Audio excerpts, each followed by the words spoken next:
So much media, so little time. Who keeps track of it all? That would be me. This is Bob Andelman, and this is the Mr. Media Interview, recorded live on blogtalkradio.com on April 16th, 2008.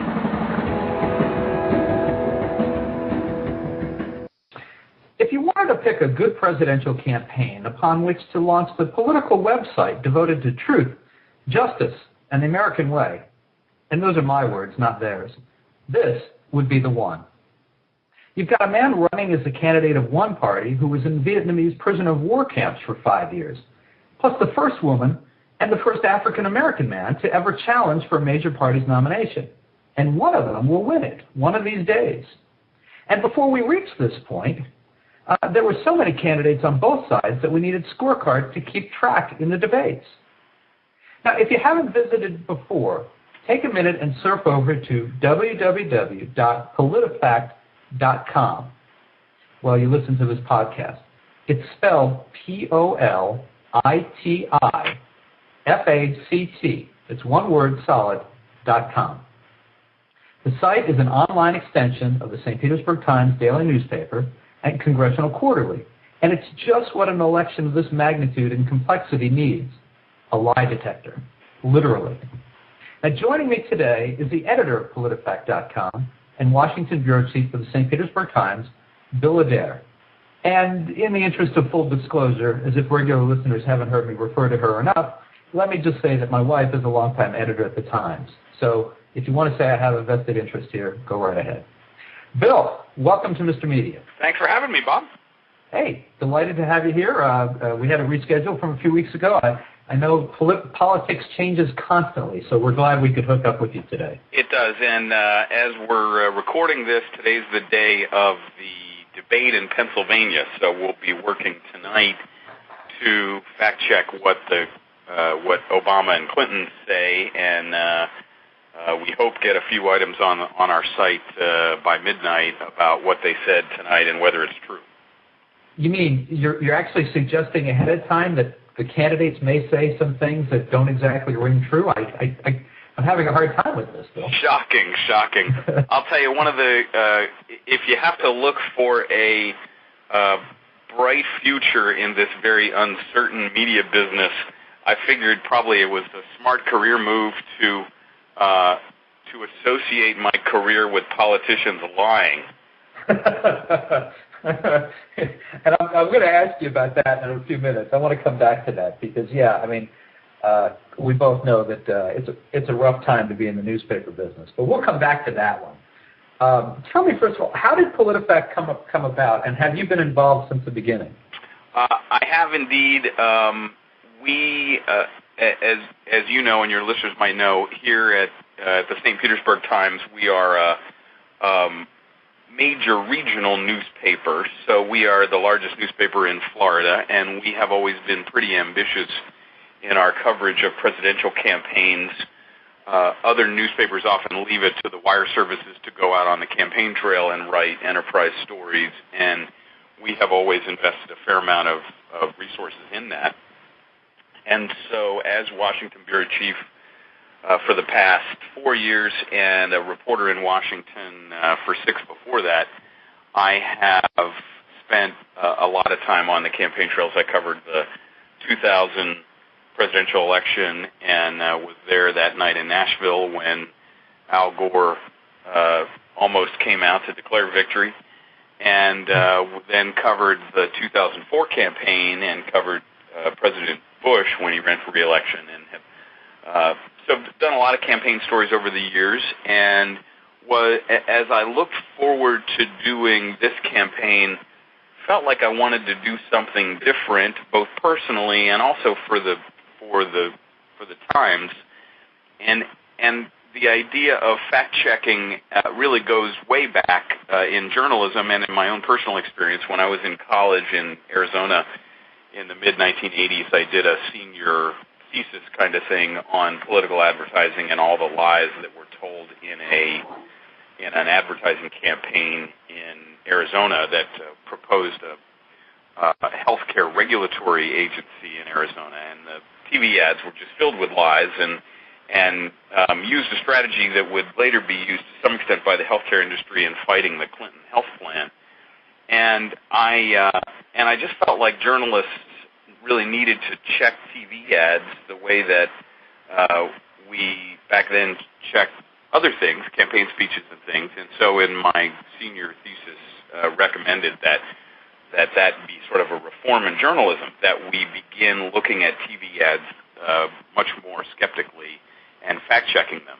I wasn't the only one who had that idea back then, and many others in journalism came to the same conclusion, very independent. I don't think they read my thesis.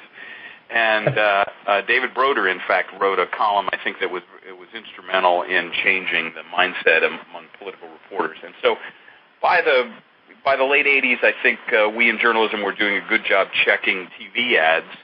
And through the 90s, I think probably everybody is familiar with the spot check or the ad watch, as they were called, where newspapers in particular, but other news organizations would check the content of TV ads.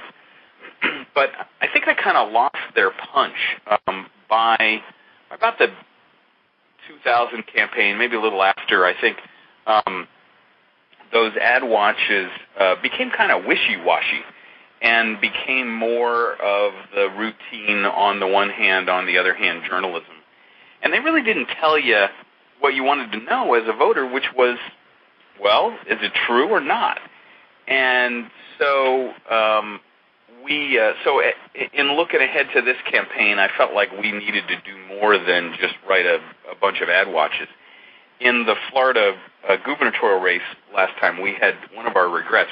I think our coverage was excellent, but we had not done much in terms of checking the TV ads by the candidates. And so I came up with this idea, sat down with a lot of people in our company and people outside our company, and sort of brainstormed about how we might set up a website that would be a real resource for voters that they could go to and both see daily coverage, because we have new things every day on PolitiFact.com, but also a place where they could look stuff up. Because I think as we look to a new business model for print journalism, I think we have to look as much at helping our readers look stuff up as we do telling them what's new. And so with the help of some colleagues here in Washington, particularly Mark Stencil, who works with our sister company, Governing Magazine, and my partner in crime, Matt Wade at the St. Pete Times, and Martin Frobisher, who's a wonderful web designer for us, we came up with the architecture for PolitiFact.com.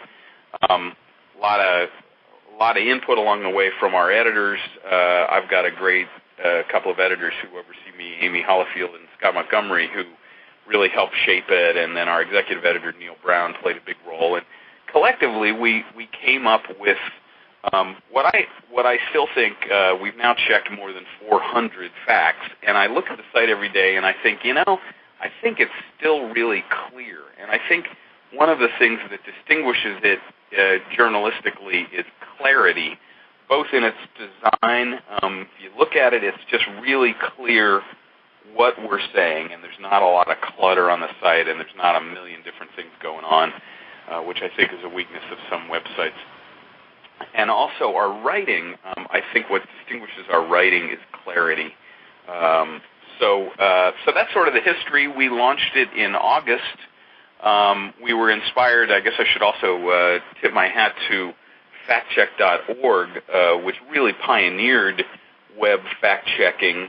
And in deciding how we were going to do it, I had a long conversation with Brooks Jackson from FactCheck, who's just a wonderful journalist, and we decided, and he'll tell you this, we decided to do it differently than he did, and they have been fact-checking the campaigns now for probably 8 or 10 years, but did not go the additional step that I felt we needed to go, and that was to rule whether something was true or half true or false, and that's what really distinguishes PolitiFact, is the truthometer, where we rule what's true and what's not. Well, let me interrupt you right there because I want to give our phone number out before we break down the meter because you're right. I mean, that is a real distinguishing part of the site. I want to give out the phone number if anyone would like to call in and ask you a question directly or comment on one of the rulings that PolitiFact.com has made.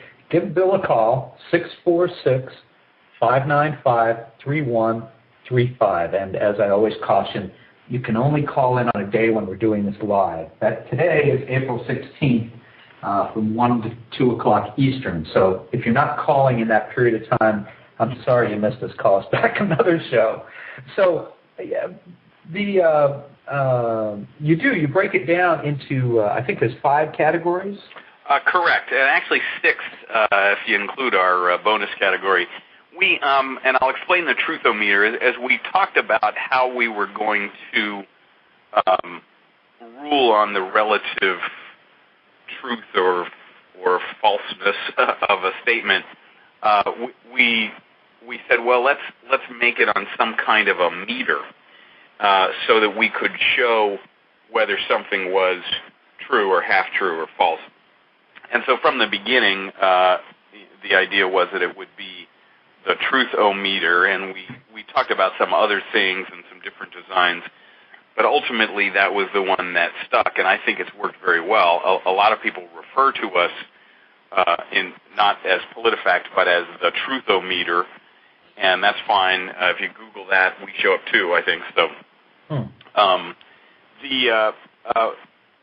there are 5 main settings on the truthometer: true, mostly true, half true, barely true, and false. And then we have an additional category for, and I'm to whatever extent you want to get into sort of how we distinguish these things, but the one that we get the most attention for is our additional setting that goes beyond false. If we find a statement that is ridiculously false, we give it a ruling that we call pants on fire. And as Jack Schaefer at Slate has pointed out, this is essentially the first time that sort of mainstream journalism has come out and directly said that politicians are lying. And yeah, that's basically what we're saying. And that's been very liberating. But it's also by using our pants on fire, that's how we lighten up the site a little bit. We don't want it to read like a term paper every day. And so, for instance, I'm just finishing one this afternoon on Hillary Clinton's claim that there are 60 books written about her. And that's obviously more of a lighthearted item. This is not a serious public policy issue. We try to mix it up on the site and have some lighter items as well. And the pants on fire rulings allow us to do that. But we do apply the standards pretty rigorously, regardless of whether it's a lighter claim or a serious claim. So our most recent pants on fire was given to Bill Clinton for his defense of Hillary Clinton's mistake on whether she was ducking sniper fire in Bosnia.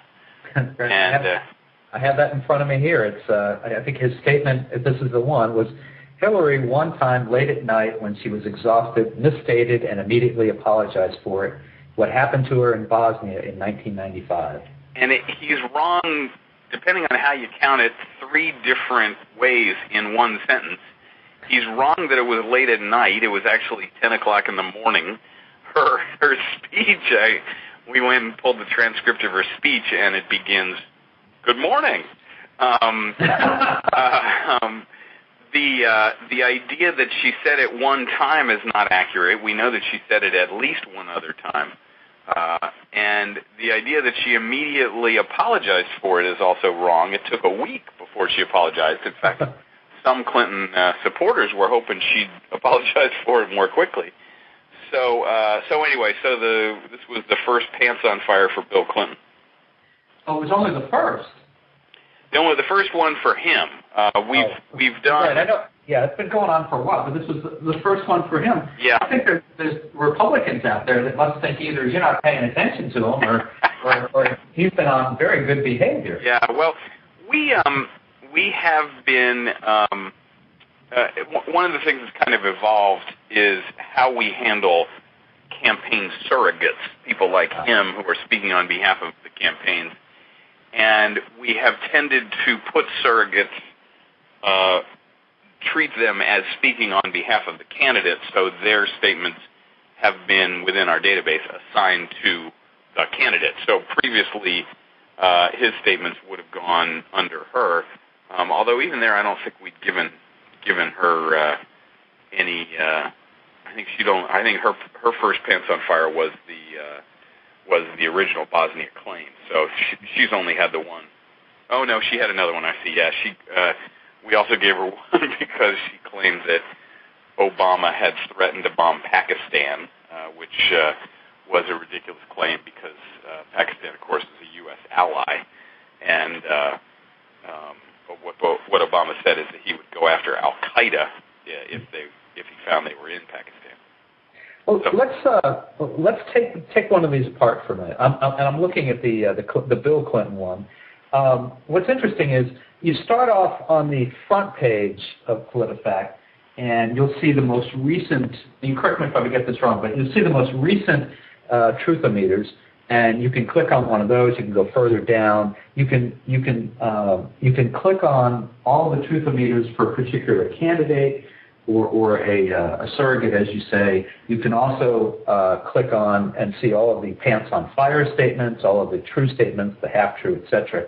But looking at this one from Bill Clinton, I'm looking at the page where you get the detail, and that's the other thing. You can go from just the basic statement, the ruling, and the truthometer, or you can click and go to the detail. And when you go to the detail, you get a very detailed explanation of what happened. It's written very clean and it's very easy to read. But then next to it, in the middle column, is about this statement. Now this is where you source the ruling. Is that right? Exactly. I think you've hit on, and I think you've hit on a very key feature of PolitiFact. As we designed it, we wanted it to be layered to respect people's time. And the idea was that we knew that not everybody wanted to read a long article about every statement. And so the idea was that we would layer the site, so to speak, so that people wanted to just see at a glance what we had found. They could go to the home page, they could see the most recent items, they could see the quote that we checked, they can see a short little headline about our conclusion, and they can see the truthometer and where it ended up. And that may be all that most readers want to see. And so we want to respect their time and make it clear and fun and easy to see. And then, as you said, if you want more, you can go down to the next layer, which is the article that you mentioned, and you can read that, and that tells you why we decided that it was a Pants on Fire, and what goes into what Bill Clinton originally said, and then what we found when we checked it out, and a nice in-depth article. And then the deeper layer that you also mentioned is the sources, and this allows you that if you're wondering, well, really she began the speech with good morning, you can click on the transcript of her speech, and you can go right to the original transcript on the Clinton campaign website, and you can see that indeed, it began with good morning. So we put a lot of thought into that and the whole idea of layering, because we recognize that and I think this has been a flaw in political coverage in the past, particularly fact-checking, that we just sort of assumed people would take 10 minutes out of their day and read a whole long article that analyzed whether George Bush was right that tax rates are higher now than they've been at any time since World War II, which was a fact check I did in 2000. And, it was a long, long story, and I'll bet, not that many people got to the end. And so PolitiFact respects your time, and you can dig as deep as you want, but it's very easy to just look at a glance. And as you said, the other thing you can do if you're interested in a candidate, and we're actually making some improvements to our candidate pages that'll be up in a couple of weeks, you can click on a candidate's name and you can see all the rulings that we've made on them, not just statements that they have made themselves, but attacks against them. And we've ruled on those too. So if you're interested in Obama, you click on Obama's page, you can see the most recent things that he said, and then the most recent attacks against him. And then if you want to dig deeper, you can click down on See Them All, and you can see every item that we've ever written about Barack Obama and what our rulings were. And Bill, I think as you say, I mean, one of the great things about doing this online is, in the newspaper, even 5 years ago, there was not enough room to provide all this detail for every one of these kind of rulings. And then the other great thing, of course, about the Internet versus print, and I don't really need to run down our friends at the print editions of papers, but, I mean, I can go look at this at any time, day or night, and it's always there. Whereas, if I'm relying on just having it in my hand in the morning on a train or on a car, while I'm eating breakfast, that's it. Once it's gone, it's gone. Now, here it's there, and if I tell somebody about this 2 weeks later, they can go and follow up on it and see it online. And I think that's a critical aspect of how we have to change our thinking in the newspaper business, that if we're going to continue to be largely advertising supported, which means ultimately our goal is to attract eyeballs, that we have to figure out, that we have to realize, I think, that in the modern day, it's not just that people want to come to our site to find out, well, what's going on in Florida politics, but they're going to want to come to our site and see, well, Charlie Crist made this statement today about the property tax initiative. I wonder if that was accurate. And so I think we should also be a resource for people who are just looking stuff up, because I think that obviously dovetails with our mission of informing people. So we've put a lot of emphasis in the design of PolitiFact on the looking stuff up aspect. There are there are a bunch of different ways you can look things up on PolitiFact. And interestingly, every week we get our most popular page counts, and most weeks the most popular page has been one that we wrote months ago about whether Obama took the oath of office as a senator, took the oath of office on a Koran, and which I believe we gave a pants on fire to, a charge that came from a chain email. And that's our number one page. Well, obviously that's not because it's on our homepage showing up every day. It's because when you Google Obama and Koran, we come up number one, and that's also another recognition of how the business model is changing.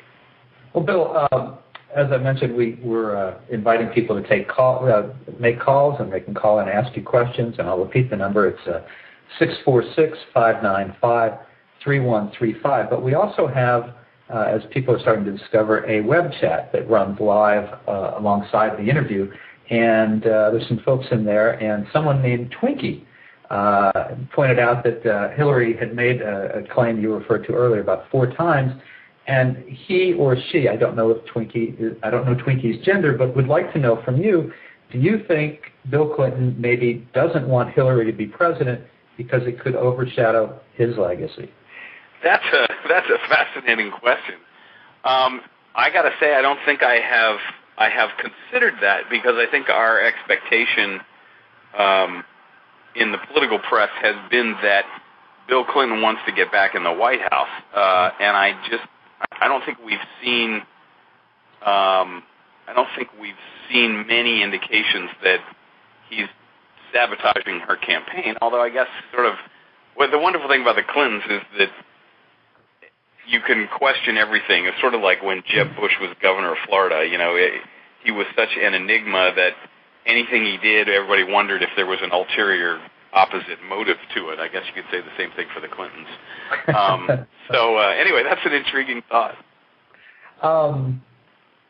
Let me ask you, but you mentioned Charlie Crist, and of course his name has been coming up maybe just in Florida. You know, it's always hard to judge. I'm in Florida. You work for a Florida-based newspaper, so it's a little hard to judge whether it's legitimately coming up as a possible running mate for John McCain, or it's just a way for our friends in political news coverage in Florida to have something interesting to write about. But, you know, is there much on PolitiFact dealing with Charlie Crist? So if he is... Not yet. And we are just getting started with PolitiFact Florida. We've done a couple of items that I don't think are actually on the site yet. We did them in the newspaper, looking at the property tax referendum that was on the ballot in January. But we are planning to expand that, and I really think that the Truth-O-Meter has tremendous potential, not just in national politics, and not just in state politics, but in local politics too, to be able to take a statement by a mayor and give it a rating and put it into our database and whatever. So we're definitely moving in that direction. And I think you'll see PolitiFact expansion. We had interest from another news organization that was interested in using PolitiFact in their state, and so I'm expecting that, you know, so you could sort of see PolitiFact franchises in every state, sort of like Subway shops. Well, you kind of anticipated something I wanted to ask you about. Do other newspapers besides the St. Petersburg Times use the rulings? Are they published elsewhere? Are these syndicated at all, or is something? Yeah, we have just started a syndication, and we have two newspapers that do it so far: the Dallas Morning News and the Portland Oregonian. And they pay a modest amount per month, and then can run our items in their newsprint editions. But we also have a free widget that anybody with a website can use. You don't have to be a newspaper, don't have to be a news organization. If you go to our homepage, politifact.com, and look for it, there's an explanation of how to get it, and that basically, it's very cool the way it works. Matt designed it. It pulls up the most recent Truth-O-Meter rulings and displays them graphically. So if you go to Dallas Morning News uses it, I think Portland uses it, Denver Post uses it. If you go to their politics page, there's a little box, the Truth-O-Meter, and it shows the most recent 3 or 5 items that we've done and the statement and what the Truth-O-Meter was, and then you can click through, and that'll direct you back to our site. So I think that's one way that we're expanding, and that's very much a mutual benefit. The people who put it on their website get content, and it's interesting content, and then we get a few clicks out of it. So that, you know, works out for us, works out for them, and and it's free. And so any of your listeners who have websites, feel free to take it and use it wherever you want. Has the site evolved much since it was launched, or has the Truth-O-Meter evolved much? There are a few things, I guess, that have evolved. One is we've flipped, and of course, no sooner did we did this than I then wondered if we did the right thing. We used to have, we have 2 areas on the homepage. We have the Truth-O-Meter section, which is when a candidate says something in general, just a statement on an issue, and we rule on it. And then we have the attack file, which is when a candidate or a group or or someone else attacks one of the candidates. And we flipped, seemed like for a month all of our action was in the attack file, and the Truth-O-Meter area wasn't so busy, so we flipped and put the attack file up higher on the page. And of course, no sooner did we do that than then all the action seemed like it was down in the Truth-O-Meter box, so you can't win. So that's one thing that's changed. Our rulings, I think, have been generally very, very consistent. I mean, I think somebody who really dug deep could probably find some instances where we've been, well, you said this here, and then you said something different here in terms of how you ruled. But I would say in general, especially in terms of the design is the same. The writing, I think, like I said, that our hallmark is clarity. We probably earlier on we had more newspaperish kind of leads and things, and they're a little less so now. We've also been willing to try new things.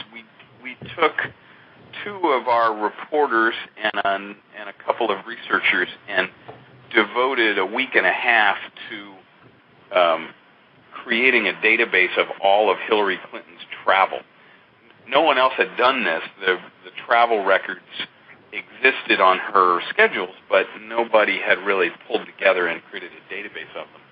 So we did that, and we made this really neat map in Google Maps that displays where she went and displays details about each trip. And it got, the PolitiFact aspect of it was it got to the question of whether she was engaging in serious diplomacy on her travel, and getting to the larger question of whether she had considerable foreign policy and national security experience when she was First Lady. And it was I was really proud of that. It was great work by Rob Farley and Angie Holan, and just turned out to be a really interesting thing. How do you? Let me rephrase where I was going with that. The St. Petersburg Times has always had a reputation as being a more liberal paper as opposed to being a more conservative paper. And how, whether that's right or wrong, I think that's fair as a perception. How do you keep politics out of the staff's conclusions of whether a political claim is true, mostly true, barely true, half true, false, pants on fire, false, and at the same time, the reason I ask that is that if you and I turn on the radio or the television, this afternoon we listen to Rush Limbaugh, or this evening we listen to Bill O'Reilly, they will claim to use the same facts and arrive at a different conclusion. So how do you keep the politics out of it? It's easy, because we're only looking at the facts.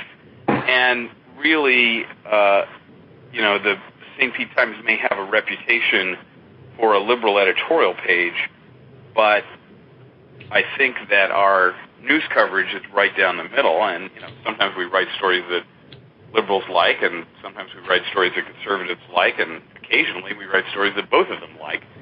But our mission in PolitiFact, I liken it to an umpire.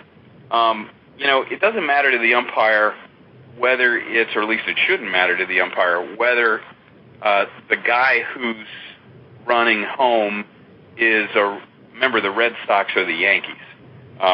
He's going to look at the play and make the call just based on what he sees. And we do the same thing in PolitiFact. And, the proof is in the pudding, and we don't have statistics on our rulings handy. At some point we're going to, I think, publish them. But I think you would find that we have been very even-handed in terms of the number of truths and half-truths and falses that have been awarded to people from different parties. And even if we haven't, that's because we call them as we see them, and that just means that one party or the other has said more things that are false. The reality lately, and we've taken a little bit of criticism about this, is that Senator Clinton has earned a fair number of falses and barely truths and a couple of pants on fire ratings. And Senator Obama, in roughly the same period, the last couple of months, has been probably, if you did the math, he's probably gotten more things right. And so people could look at that, there you go, you guys love Obama, and, we've heard that. But, the truth is that's not the case. The truth is that we look at each statement on its own. We get together. We have a very rigorous process for coming up with what the rating is. And so politics really doesn't enter into it. What enters into it is whether the facts are right or not. Is it a group decision as to what the final ruling is? Is it the Is it the editor, being you? I mean, who makes the final ruling in each? Yeah, here's our process. So we have depending on how you count it, roughly 3 people who, I'd say 3-4 of us who write for the site pretty much full time. And so and then we have another group of writers who contribute every now and then.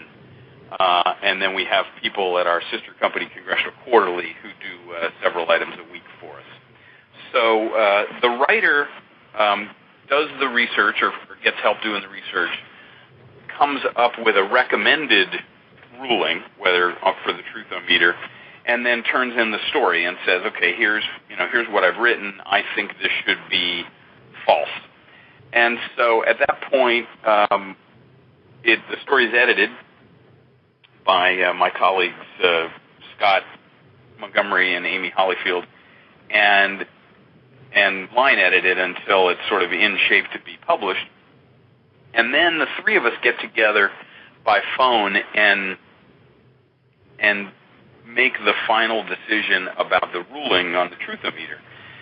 And it's a very, like I said, rigorous process, and we have some really spirited debates sometimes, and sometimes the 3 of us will disagree, and one guy will have to be persuaded by the others, and it's the fact that there are 3 of us involved really keeps it, I think, more thorough, and as a result, we've often changed rulings from what a reporter recommended. I think the biggest change, one reporter recommended a barely true, and we ended up giving it a true.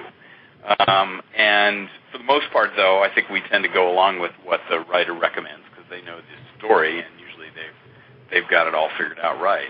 Now, which are more fun, the truths or the pants on fire? Oh, pants on fires are definitely more fun. But in terms of the intellectual exercise of deciding where something should be, the truths and the pants on fires are the easy ones. I mean, we looked at the Bill Clinton one last Friday, and that was like a shrug. Well, of course it's pants on fire. He's got 3 things wrong in one sentence.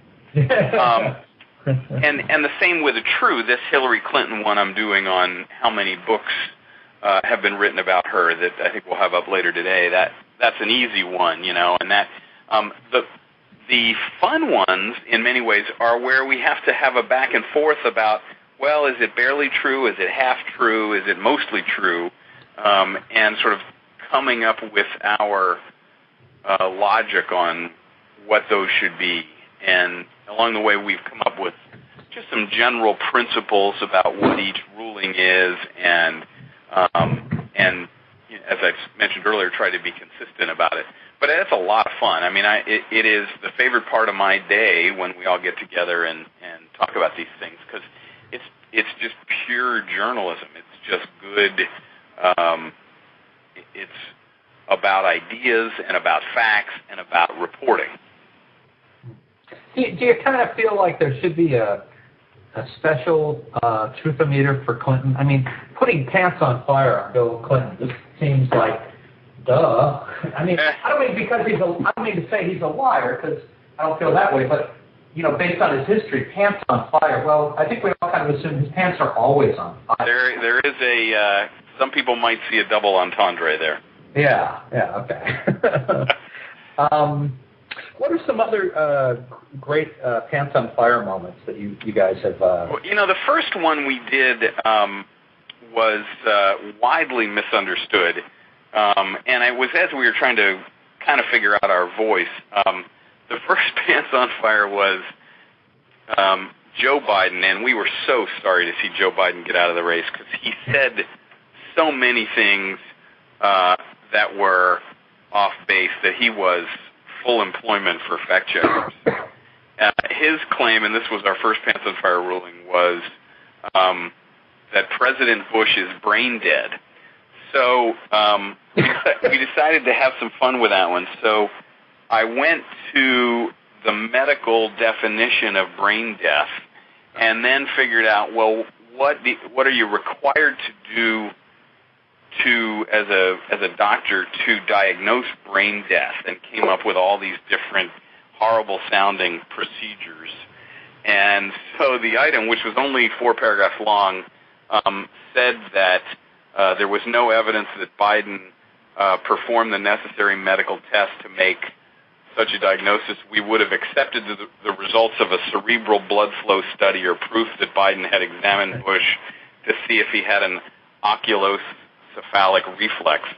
And so, clearly we were just having some fun with this one, and we got an incredible range of emails from people. Some who got the joke and said, great, I loved it, you guys are great. And then, but a fair number of people who were perplexed about it and thought we were serious. So that one, I guess, stands as the most fun one. The other Pants on Fire one we had that is our most widely read Pants on Fire was one from Governor Huckabee, who said that the signers of the Declaration of Independence were that most of the signers of the Declaration of Independence were clergymen. And so Angie went and did the research, found out there were 56 signers of the Declaration of Independence, of course, and talked to some experts, dug down, found that of the 56, one was a clergyman. And so we ended up giving that a Pants on Fire because it was just so far off and, as to be ridiculous. And so we got a lot of traffic that day. I think that still ranks as maybe our most widely read item, other than the Obama Obama chain email ones. Well, and let's give the sources on this. I've got that in front of me here. You just in case people think you just do this, if you're joining us late and you're just hearing this, this is not, Bill Adair wakes up one day and says, oh, that's a lie. Here's the sources that are cited. World Book Online Reference Center, interview with Mary Jenkins, interpretive program specialist at the Independence National Historical Park, the Heritage Foundation, Independence Forever, Why America Celebrates the 4th of July, and adherence.com, religious affiliation of the Founding Fathers of the United States of America. Now, I mentioned before Bill O'Reilly and Rush Limbaugh. It would be such a fresh thing if you could listen to them, and when they say things, go to their website and see where they're getting their facts from. Now, it's not just them. I'm sure I could make the same argument for Randy Rhoads or Al Franken, but the point is the same, I think, that, if you're going to make a ruling, you're backing it up with sources. Other people make these rulings, they talk off the top of their head, and no such backup is available. And I think as we look to the new world of journalism and what things are going to be like here as journalism adapts to the information age, I think you're going to see a lot more of this, where I don't think we're that far away from having those list of sources for every story that we publish at the St. Petersburg Times. Although I hope that probably the Metro editors, if they heard me say that, are probably tearing out their hair. But it really, I just think that kind of transparency builds real credibility. And I look at our email every week that we get from our readers, and we really get relatively few criticism from people about, we may get a criticism about a ruling, hey, thought you were off on this one or whatever, but we don't get, hey, you're biased very often, and that's because we were very upfront about our sources. And I think probably the day is not that far away when journalists put their notes online and say, see here, I interviewed Mary Jenkins, and here's the transcript of that interview. And I think that builds our credibility, and people who look at PolitiFact know, man, these guys go to some effort to make sure they get it right. Have you had to make any corrections based on maybe someone who reads it comes in and says, no, wait a minute, you missed the source? Or maybe, and I wondered about this, if any of the spinners for the candidates come back and say, no, you missed something. Yeah, we've made a few, although I'm proud overall that our track record for more than 400 items is that we haven't made many mistakes. And when we have, we've corrected them. I think we've only had one or two where we've had to change a ruling, where we found stuff out later and thought, I think we need to adjust that one. We have made more, the kinds of mistakes like Media Matters caught us in one where we had given the wrong explanation of why John McCain had voted against the Bush tax cuts initially. But not very often, and I think that just speaks to pretty thorough journalism. It seems like PolitiFact is kind of the perfect antidote. That's antidote, not anecdote, but you could say either one might work, for a soundbite culture. We've been hearing for a decade or more that politics has been reduced to sound bites, but this is kind of the solution to it, isn't it? I'm glad to hear you say that. Yes, I think that PolitiFact, if it works because it is both lively and substantive, and we get a lot of attention from television. I do CNN and Fox and MSNBC a lot, and have also been on the major networks talking about our fact checks, and that's because it is substantive but snappy, and I think it can be both in the way that we talked about before, because we're layered, and we can give things a quick thumbnail, and you can know, oh, okay, well, that's true or that's false. But you can dig deeply and see that we've got the goods.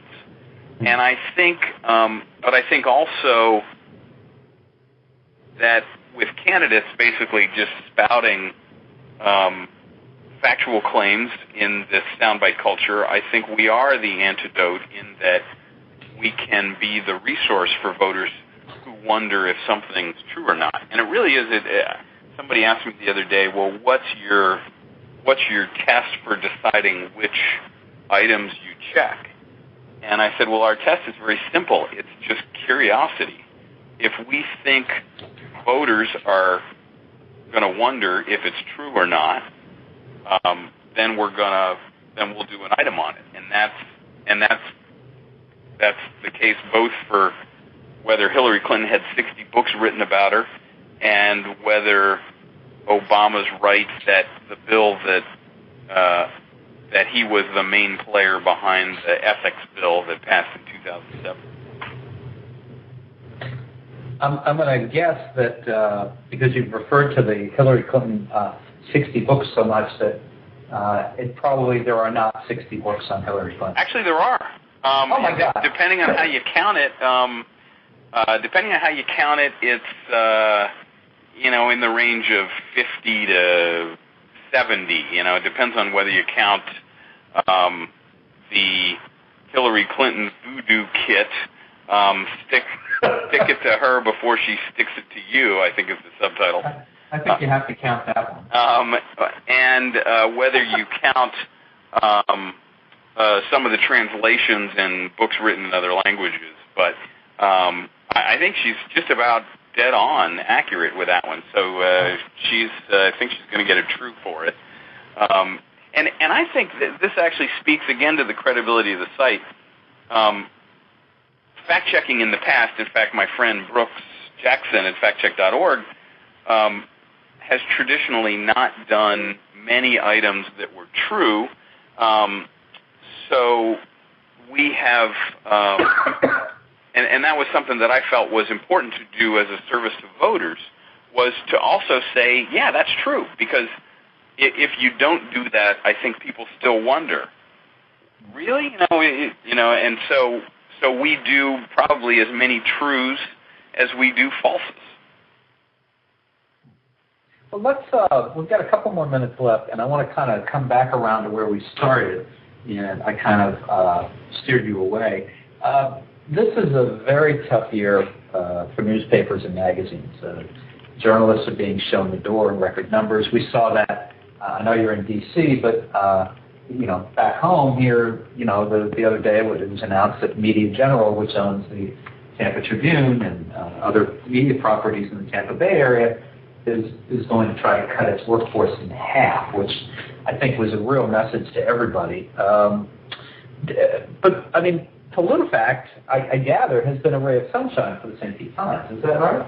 Well, definitely a ray of sunshine in terms of showing that we can, on our own, create something new, harnessing the power of the web, and redefine political journalism. What I think our challenge with PolitiFact, though, like our challenge with everything, is figuring out the business model. How do you pay for great journalism? And right now, PolitiFact is ad supported, and we sell some ads, and and our traffic keeps going up. And I guess if it keeps going up and up and up, at some point maybe the ads would pay for the cost of the staff. Now the cost of the staff is obviously being assessed to the newspaper, which we hope remains profitable, and that can pay for this. But at some point we've got to figure out the business model. But I think what I'm most proud of with PolitiFact is that we did it in-house. It was an idea that came from the ground up, from a reporter who covered the campaigns and said, let's try something new here, and that my editors were willing to let us tinker and let us fail and let us do it ourselves. At various points we talked about, we'll get a designer from someplace else, and maybe the web hosting will be done someplace else, and whatever. And what we found is, inside the Times, there was just tremendous talent that could allow us to do this ourselves. And so I think in that sense it's a ray of sunshine, and it is and I think it's an example of the way we have to think in this difficult age. And I hit on something earlier that I think is really important, that we have to realize that the bottom line is, I think, we're going to provide information, and it's going to be supported by advertising. I think that's the basic idea behind our newspaper and others. But to do that, we've got to find different ways of attracting the eyeballs of people to our websites and to our newsprint products. And I think PolitiFact does that because it's not just a site that if you're interested in politics you want to go to every day, but it's a site where when you hear something, you may think, I wonder if PolitiFact has done that one. And so you can go to our site and look it up. And so that kind of look it up journalism, I think, is going to be part of the solution as we move on. I also think it's about the walls coming down, that PolitiFact is recognition that to do national caliber political reporting, you don't have to be at the New York Times or the Washington Post, that a core of people, 5-6 people at the St. Pete Times and a couple at Congressional Quarterly, can get together and make something that's, that is as good as what you're reading from national news organizations, and in some ways better because it's more creatively organized and different than the way they have created it. So I hope it's a prototype for what we do in the future. As I said, I think you'll see PolitiFact Florida expanding, and I hope you'll see more initiatives like this coming from the St. Pete Times. Well, I mean, that's really the big thing, is that if you're able to break out the concept, there's so much noise out there. You have, there's so many sites on the left and on the right. And I know we had interviewed last year, I'd interviewed John Amato, who does crooksandliars.com, and that's been very popular. People keep going back and listening to that interview. Do you worry at all, though, once the presidential election is over, that interest in a site like this will lag, and that you have to wait a four-year cycle? No, I don't think so, because we get back to something we talked about at the beginning of the interview. I think it's a safe bet that politicians are going to keep lying, and I think that we will continue PolitiFact and check other things than campaigns. We'll check the new occupant of the White House, and we'll check the new leaders in Congress, and I think that there'll be plenty of stuff to check, and the format may vary a little bit, but the Truth-O-Meter is a powerful tool, and I think we'll just apply it to the government the way we've been applying it to the people who want to run the government. Do you think, last question, do you think after the two parties, well, of course the Republicans have settled on their candidate, but once the Democrats settle on their candidate, is there any reason to bring out a print version collecting all of the rulings, like in book form, shortly after the conventions, but before the vote in November, so people can... Yeah, you think like I do. Yeah, we've actually been talking to publishers about that, but the challenge is that because it's so timely and because it's unclear now who the Democratic nominee is, it's difficult. We've talked to a couple publishers who really would love to do that kind of a book, but just can't do it because of the production turnaround, that they just can't see. If we don't know the Democratic nominee until August, late August, they're not going to be able to turn around a book soon enough to to have it on the market long enough to sell enough books. So I think there would be great opportunity there, because I do think still that it's nice having ink on paper on your coffee table for this stuff. I think it would make a great book, but just from a production standpoint, I don't know that you could get them done quickly enough. I got to say, I'll have to wrap up with this. I think you have to not look at it the way that the book publishing industry looks at it. You guys have all of your own layout and design, and you have all your own research. You should go at it as a print on demand and publish it and design it and produce it yourself. Might be worth looking into. Because, the whole industry operates so differently, and book publishing, sadly, is as retarded as newspaper publishing, and when it comes to thinking in terms of how the world works today as opposed to the way it worked before. Bill, I want to thank you so much for joining us in Mr. Media today. It was a great conversation. I hope people enjoyed listening to it. Thanks so much for having me, Bob. Thank you very much. And be sure to check out the work of Bill Adair and his dedicated staff of bullshit detectors there, I said it, at www.politifact.com. That's POLITIFACT.com. And for many more celebrity and media newsmaker interviews, surf over to our main website, www.mrmedia.com, where you can listen to my earlier conversations with people such as Billy Bob Thornton, Cheryl Hines, Milo Ventimiglia, David Fury, Anna Gunn, Bill Prady, and Stephan Pastis. And you can also read full transcriptions. And please think about writing an online review of Mr. Media or marking Mr. Media as one of your favorites, whether you listen to us on Blog Talk Radio, Blueberry, Zencast, Odeo, or iTunes. Come back again on Friday, April 18th, 2008, when my live guest will be Cindy Jackson, a librarian at Virginia Commonwealth University, and we'll be discussing the library's recent edition of 143 rare Will Eisner-produced military comics, PS Magazine. That's a personal interest of mine, of course. Anyway, thanks for listening. We appreciate your participation. Talk to you again very, very soon.